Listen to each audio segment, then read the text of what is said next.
अब ये तो धरते रसी रसी फान हो कुछ हो जी तारा खाती भाग के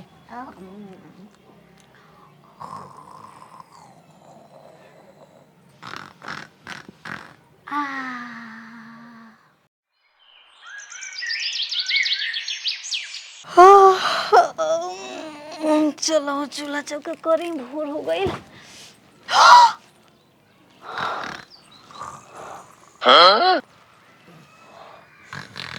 क्यों नहीं है इनका साथे सुतल भी है अरे जी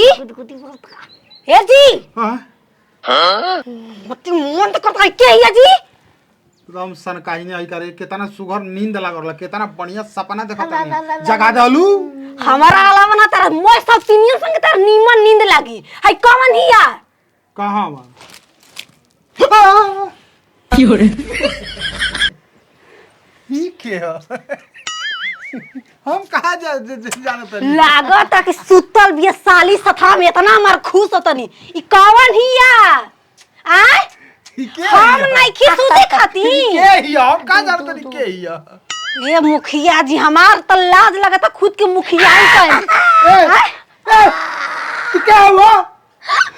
क्या हुआ पर कैसे सुत गुल वाली रो मुखिया ही छोड़ के अब सुता सुती पे उतर गई नहीं लाज लाग के हो पहली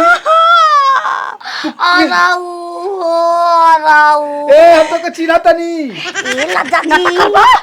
करबा तू हमरा सामने ना रखो तू चुपचाप कह के रखले बड़ा अरे ना हो हम काहे के रखले बानी हम चिन्हा थोड़े बानी ये तू कह द कि हम नहीं की तो बोलो रतिया वाला बते सिखोला जाऊ नहीं बोले के बा का सिखोले बानी हाय हो मैया हो दादा कब कहां बोले बानी हो तो के चिन्हा ना परिचय कुछ बा रतिया के मिठाइया के देलस को तो पंचायती में बतले हाय कुलतवा देला बुला गइलो क्यों रे कुलतवा ए भाई काहे काकर चिन्हिया में आ तलाक नदी भोसड़ी में रहुआ बा मेला देखे जाए के भोरई में आ जाली ओइ ना रते में देखो रही जा हम तू कर रही एक बजे रात के रहुआ आई ना रे माई आई के भाई काहे आई वो सवती है ओ काय रोती है के कर सवती काय रोती है ना अगर भाई देला बोल जाऊ ये भोसड़ो जान ना पहचान पाला को मेहमान हुए माई बाबू गरीब दुखे से कह देले रही तू यार आ जाती करे घर ला जाऊ रात भर रोज में ओ डाल के ओ जाऊ ए सरला शर्म निकला गो तो के चिन्ह तनी हमें के चिंता नहीं खिरानी रउआ राती की दिया बनवावे धागवा मलस ले देलस हम ही ना को लगा के ठीक करनी कब लतिया के ए किस न पड़ता मुखिया बन छोकरा रउआ राती के एक बजे उठ के तार प्रेग्नेंट कर दिया गरम नहीं होखे लागेला तो आ के जे सूत जाई ना सूती ना गर्मी से गुरानी के वजह से ओए बोल रही तो दवाइया के काहे कमरा चिने किया में आग लगेले बल बाद के तो के नहीं की जानत नहीं की चिन्हत कह देब तो चल जाई तो फिर मजा मारल जाई ओए हो आई जा ए कुछ नहीं के ओए बोला दिया ईसाई बोला दिया सब दार कर तू तो ओ माई आई हो दादा की भोसड़ी को बाइली जा तने फोन करो माई के अपन बोलाई बाबू के ना क्यों मजा मारे मैं मजा मारा तू ए भोसड़ो हमार चिने किया में काहे के आग लगाओ तो के चिन्हत नहीं तू तो कलश से किया हुआ सूझ जा काहे तू दिला तो के आउ का के पुजारी ना नाम हो बुला जाए तो जा हमरा का आई हा हो सुता त इंतजार करब आयो माई रे माई सवेरे राम राम का बेरा में आई रे माई आई रे बाबू कैसे ए नत्ती उतारे कर तू तवा हो नत्ती माने जी से एक बार डायरेक्ट नतीउ पया गइलू का है दूसरा संगे मचा करब त हम का काम दार के का कर नत्ती बुटे तक तलाक देबो ना मचा दूसरा संगे करता गांव के अपना मर्द पर विश्वास नहीं करता नहीं के पूरा अपना हाथ से देख ले का बानी देखो लोग सुतर नहीं गांव के 100% हमके नहीं खींच न पाता कसम खाली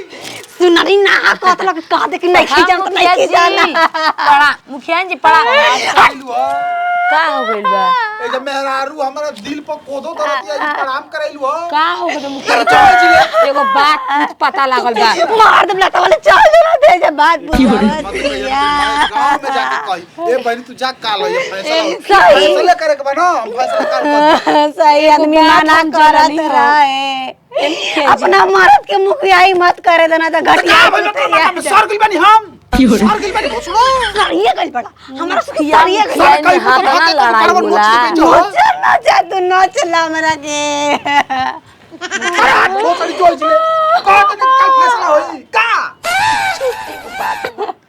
करा ले बोल कौन बात और कल पागल बात आजलू जग लखमावे खाती भोसड़ो लोग जे बुझा कि ना जे बुझा के बात ओ जा मेहरारू हमर तलाक दे दिया भोसड़ो तर फैसला मुखिया में हाथ ना रोज लड़ाई झगड़ा होला मुखिया जी कहियो ना होला रोज जी कहत रे एकरा डायरेक्ट रेप आ गेल बे नतिया पा गेल बिया आई बात ए मुखिया जी एगो बतिया हमर सुन ली मुखिया जी ले कही भोदन बांधा बतिया हम लेके डूत रे हमर भाई मुखिया जी का जवान लड़की हम बड़े परेशान बानी ए भोसड़ो चला त खाली उड़ार को लेकर जाकर ढूंढा मुखिया जी पता ए मुखिया जी आपे के घर दे आई भी दिमाग में चलता उ कहत है कि लड़की बिया जवान होते होते तो हम का करें होते आगे नहीं आई हो रहा अरे वो करो तो होते होते पड़ले बा नाप ले ये मुखिया जी हाथा गो माने बड़ा हो लगी हाथा हाथा बोली ना अरे छोटा रे अच्छा हां बा होते होते छोटा नहीं के ए मुखिया जी आपके घर देने आइल भी आराम कुंवर देखले बा ना आप देखले हम दबा कर बिया का हां त ची पागल हिया गुलाबी क्यों रे? लाली मर गई उठ लाली के पता नहीं लेकिन हम बाची त पागल है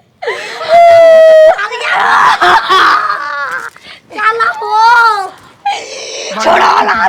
बंडा फुट गई ए कहां गल धरिया गांव में जाके कोई ले मत कही है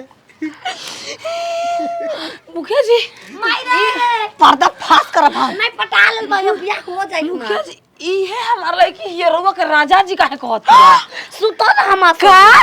मेरा से गोरई जरा कब सुता रही का ये मुखिया जी हो हमार लड़की के किडनैप करवा सुता तनी